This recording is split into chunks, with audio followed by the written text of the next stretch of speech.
the first photograph. The flash reflected on the golden monstrance, and for an instant everyone blinked. When they looked again, the image on the host had not changed. It remained calm and clear. A few more photos followed, each capturing the same mysterious face. They would later be printed, examined, and circulated far beyond the village. After nearly an hour, the light began to soften. The lines of the face slowly faded until only the faint outline of eyes remained. Then, as quietly as it had come, the glow vanished. The host returned to its usual white stillness, resting in the monstrance under candlelight. Father Johnson closed his eyes and whispered, "Let us adore in silence.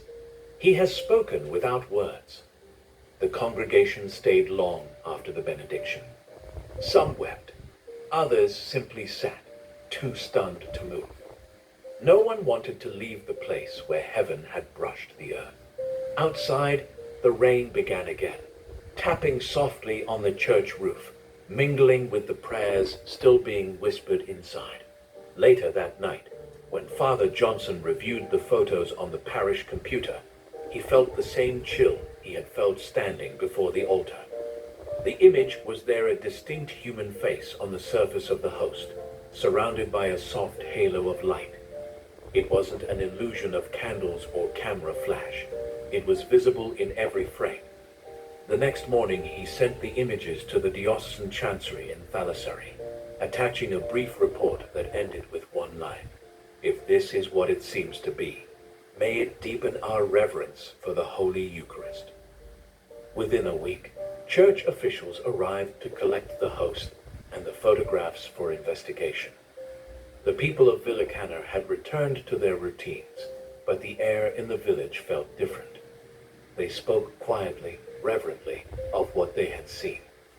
For them, it was not a story, it was a memory. When a miracle is whispered in a village, it often travels faster than the wind. Within days of the Cana event, word had spread beyond Kerala's hills, first through parish WhatsApp groups, then across India, and finally to Catholic media around the world. Everywhere the question was the same: what happened to that host? Father Johnson was overwhelmed by phone calls and journalists at the gate, but his first duty was to his bishop. He sent the photographs and his written account to Archbishop Mar George Enjaralakat of the Archdiocese of Thalassery. The Archbishop's reply was simple: "Guard the host. We will come." The Church moves slowly in such matters. History has taught her caution. For every genuine miracle, there are countless coincidences, camera reflections, or simple errors. Within a week, a small team of priests and scientific consultants arrived. Among them was Father Sebastian Vettical, the diocesan chancellor, and Dr. Sijo Varghese, a physicist from a Catholic university nearby. Their task was not to believe, but to observe. The host and the monstrance were placed under controlled light in the rectory. The investigators used magnifying lenses, microscopes, and polarized filters to test for optical illusions. They looked for smudges, water stains, or candle soot that could mimic an image.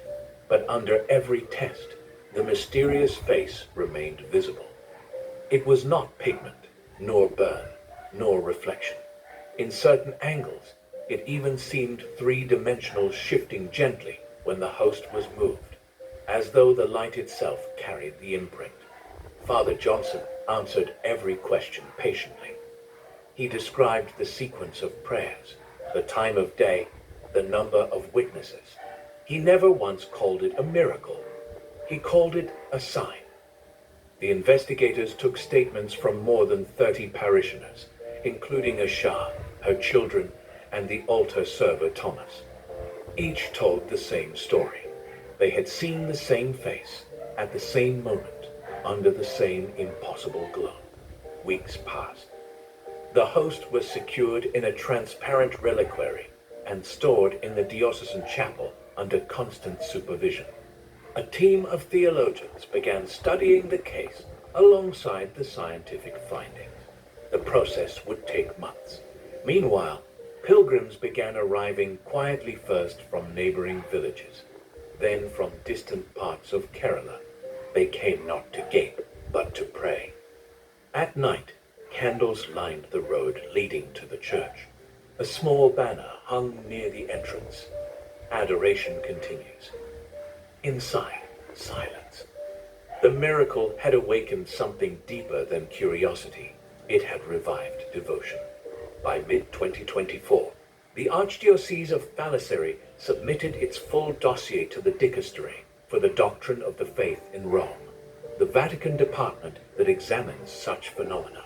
The report included over 60 sworn testimonies, forensic analysis of the host, photographic evidence verified by independent experts, and a detailed account of the liturgical circumstances. The Vatican's experts reviewed the materials over several months. In May 2025, after theological and scientific consultation, the Holy See issued a formal note acknowledging the Eucharistic miracle of Cana. It declared the event worthy of belief, inviting the faithful to draw inspiration from it as a sign of Christ's enduring presence in the Eucharist. For the people of Cana, it was a day of quiet triumph. There were no parades or fireworks, just a special Mass of thanksgiving celebrated by Archbishop Njaralaka. He said in his homily, "God has chosen a humble place, a small village, to remind the world of the greatness of his love. When faith grows cold, he warms it again with his own light." The photographs were reprinted and displayed in the parish hall. In them, the face on the host appeared gentle, almost sorrowful, framed by the golden circle of the monstrance.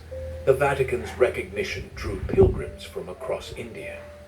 Buses arrived daily, their passengers carrying candles, rosaries, and flowers. A new chapel was built beside the church to hold the host permanently under glass. It became known as the Shrine of the Face of the Eucharist. Father Johnson refused interviews. "The story is not mine," he told reporters. "It belongs to God and to those who will believe because of it." He continued to celebrate Mass each morning with the same quiet humility as before, the miracle always at his side, yet never on his lips. One evening, long after the investigations had ended, he opened his old homily notebook. On the page he had written before the miracle, he reread the prayer he had used for years. "Lord, show us your face, and we shall be saved." He smiled softly, closed the book, and placed it back on his desk.